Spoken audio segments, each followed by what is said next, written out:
Hello everybody, the Lawn Gnome is here. Hey, that was dope, eh?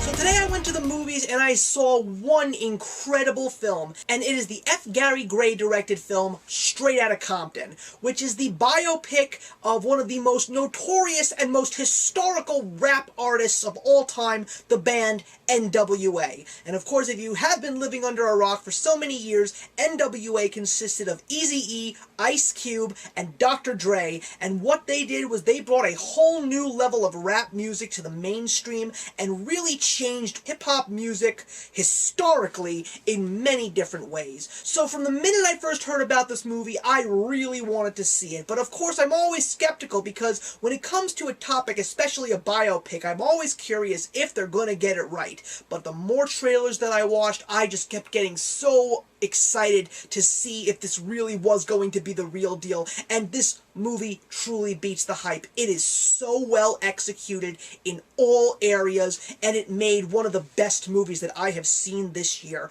I love the fact that they got O'Shea Jackson Jr., who is actually Ice Cube's son, to play his father, and he did a phenomenal job. He looked, acted, and rapped like him in all areas. Corey Hawkins and Jason Mitchell, who played Dr. Dre and Eazy-E, also did a fantastic job. It was if you were actually watching the true icons of the hip-hop world right there on the big screen.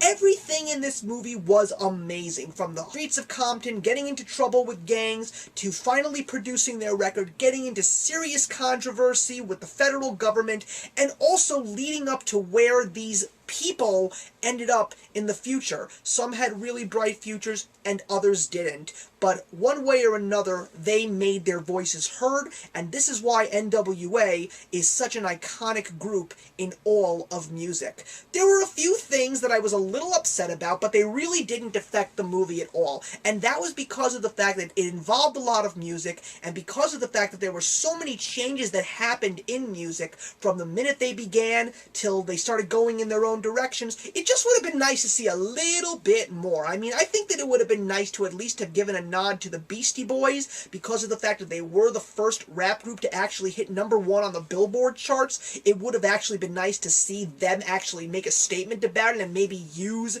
that door being opened as a way to really unleash their music. I also was curious to know if they would maybe throw in something about Kurt Cobain committing suicide, because it was also something that really affected music in general, and even though it was two completely different genres of music, I would be sure that they were going to say at least something. I also personally would have loved to see Tipper Gore and her associates having that major court battle with artists of all different areas of music that they considered inappropriate, which basically was the reason why the parental discretion advisory sticker was created. It wasn't necessarily something essential to the story, but for bands like N.W.A., they were definitely part of that group of music artists that were being ridiculed in that sense. But I really appreciated the movie as a whole. The acting was incredible. The story was great. It's a long movie, but I'm glad that it was long because of the fact that there was so much of the story to tell. I was actually surprised with how much of the story they did tell. There were so many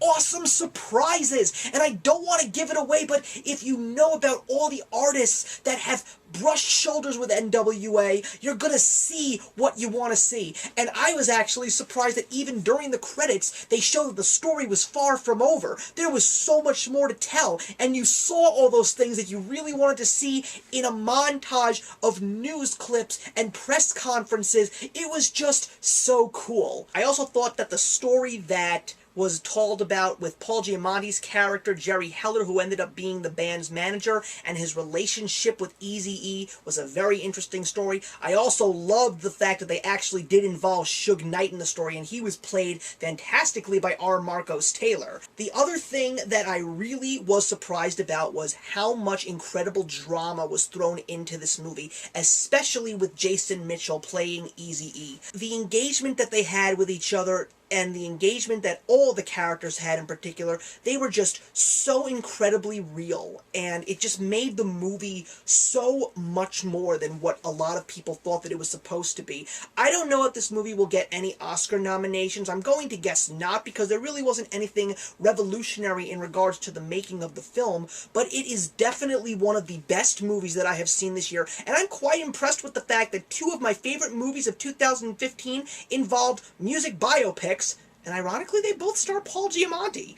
But I would highly recommend that you see Straight Outta Compton. Even if you've never listened to their music, it's just an engaging and powerful film. So, Straight Outta Compton, guys, this movie's getting 4 out of 4. It is so good. You gotta see it. And I appreciate the fact that you guys came to watch today. Feel free to put a comment in the box below. I'll see you in the next one, and actions speak louder than words.